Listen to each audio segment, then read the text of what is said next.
Hello everyone, my name is Sofie Veie and today I thought I could talk to you a bit about the Helix and how to make your very own preset for the first time. Because I know the very first time that I got my Helix it was very daunting to sit down and actually make something of my own. If you can't be bothered to watch the whole thing, you're more than welcome to skip right to the end where I just show you the inputs that I did. But throughout the video I'll just be saying some tips and just talk through it basically. So my go-tos, first of all, you see this area, right? So at the moment my input is at multi. Usually I just put my guitar in the guitar input in the back of the Helix.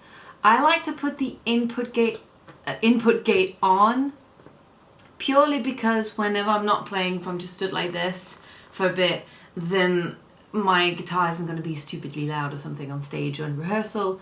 So I always like to have the input gate on. Now another thing that you might want to do is to click on this little fella and put that to path 2A. So that just means that instead of having two sort of separate lines, it's going like that, and then it's going to continue down that way, and then you've got your output that way. I usually put it to multi-output. It really depends on what you need. Typically I am running two XLR cables that are in stereo, so you could press that or that if you'd got two jack cables in there, but just for starters, just don't worry about it. Multi-output will be just fine. Something I didn't really realize when I initially started on the Helix was that my guitar sits here and I'm gonna add effects and blah blah blah, and the out is there. Cool. Let's start off with volume. So, boom, that's literally all you gotta do. That's really nice if you just wanna have use your volume pedal to swell up and down. I usually go with that. Logarithmic tends to be better. I've not felt a difference, but I've been told that it's better, so I just put it on. If you like compressor, this would also be nice to put on there. I quite like the Deluxe Comp Ret Squeeze, either one of these two. I think for now we're not going to use compressor, but hey, it's there if you want it. I think a little bit of some overdrive might be nice. I like the Monneraud. I also like the Scream 808, which is basically, you know, a tube screamer. Cool, so let's just put that there for now. I'm gonna put the gain fairly low just because I want it to be nice and warm. That's the vibe that we're going for. Cool, I'm gonna turn it off for now. And I didn't even say, I want this to be like a basic clean that you can get away with, right? Right, now we come to the next stage, which is an amp. What I like to go for is usually one of the Fender ones, which is, or the US ones. I like to go for the US Deluxe. Yeah, that one, exactly. There we are, cool. Let's see what it sounds like so far.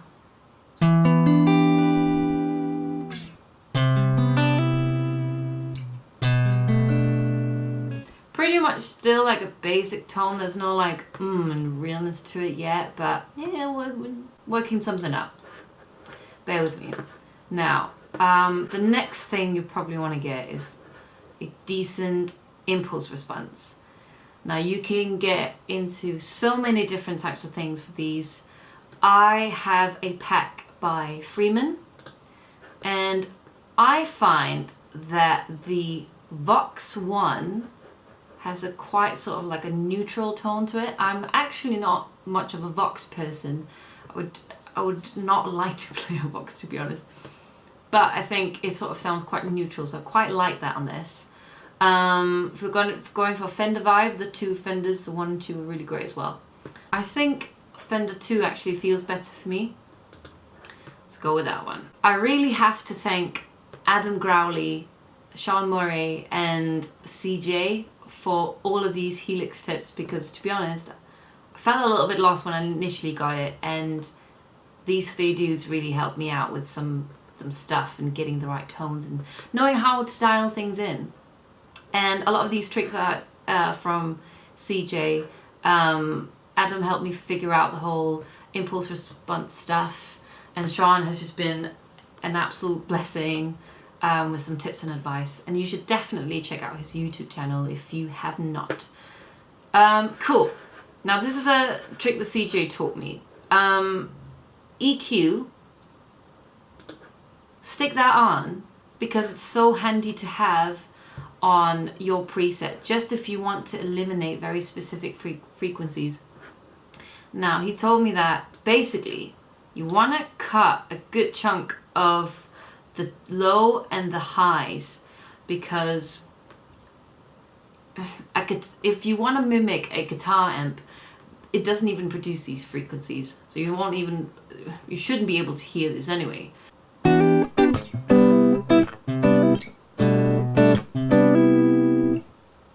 Cool. Still doesn't really give me that oomph that I want just yet, but we'll get to it. This is when you probably want to think about things like maybe you want to add some chorus, maybe you want to add some tremolo, you can add some, this bubble vibrato thing is quite cool.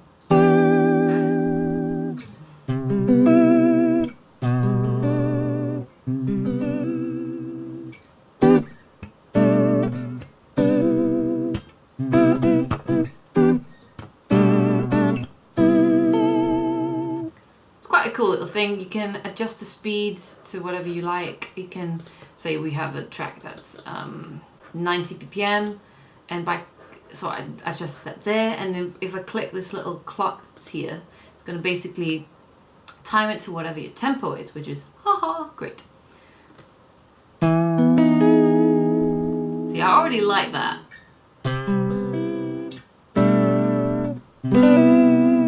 Cool. The retro reel is also very cool. Yeah. We're going for those analog lo-fi vibes. Anyway, for now, let's just keep that in mind that exists. Let's just add another block with some reverb. Now, personally, I love the dynamic call. I think that one's fantastic. I put that in stereo always, because usually I'm playing in stereo anyway, but if you're not, then put it to mono. Now 4 seconds is quite something, so I'ma put it at maybe 1.5 seconds. I think that's good. Cool. I feel like the mix is always quite high as well, so I put that to maybe 25.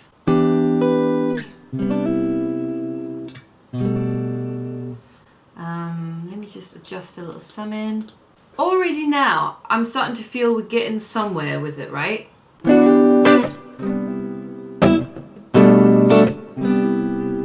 Nice and warm. Quick little tip as well, if you are on your Mac, if you press Command S, you will save your preset. Now, I don't want it to save, although I will go to the next snapshot, which is basically you sort of still have all your different effects, but you can ask it to activate other things on it, which is great. So this could be like an overdrive kind of thing. OD. Activated my tube screamer. Let's just see what that sounds like. I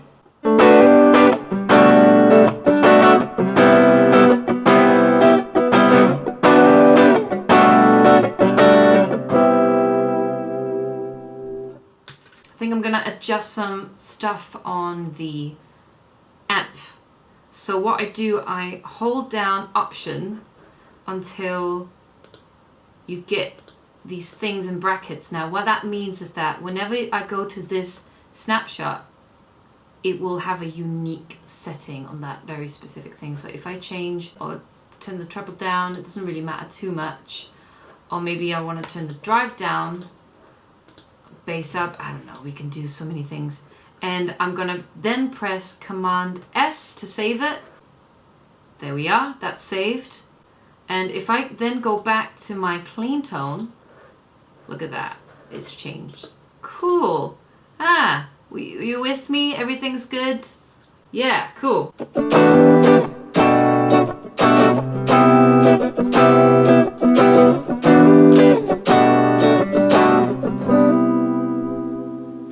Cool. Let's just add some delay for some vibes.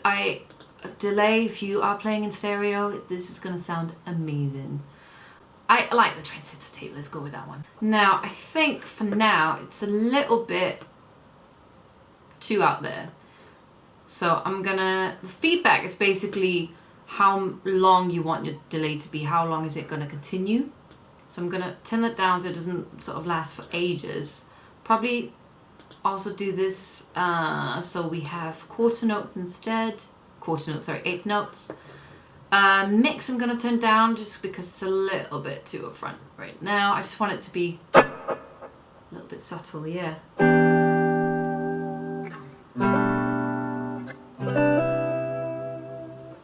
Lovely, lovely. Now another genius thing is that if you do find that can't really find the settings, there's some sort of frequency that is being annoying, then again, if I hold down Option on my keyboard, I can adjust a frequency that's totally based on that one thing that I want to do. La la!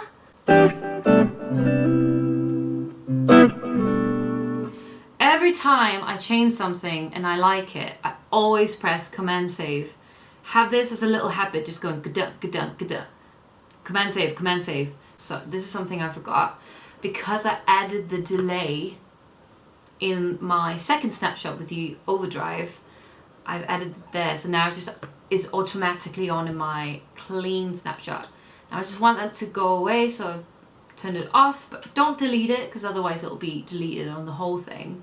Command Save, boom, there we have it.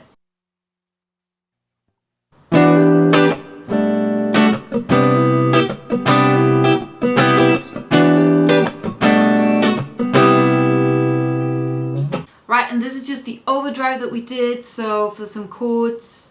If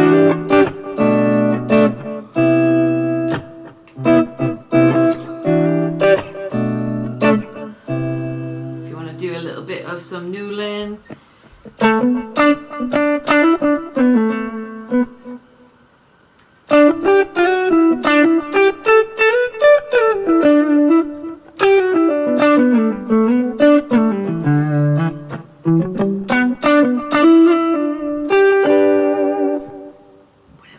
Thanks so much for watching this video. I hope that it was just a little bit helpful. Have a look around in the preset to see what you like as well. I hope this was just like a way to get you started at least, and that you like the tone. I have to personally thank Adam Growley, CJ and Seán Murray for helping me out initially, because it can get a little bit daunting when you start out with this stuff, especially if you come from the pedalboard world.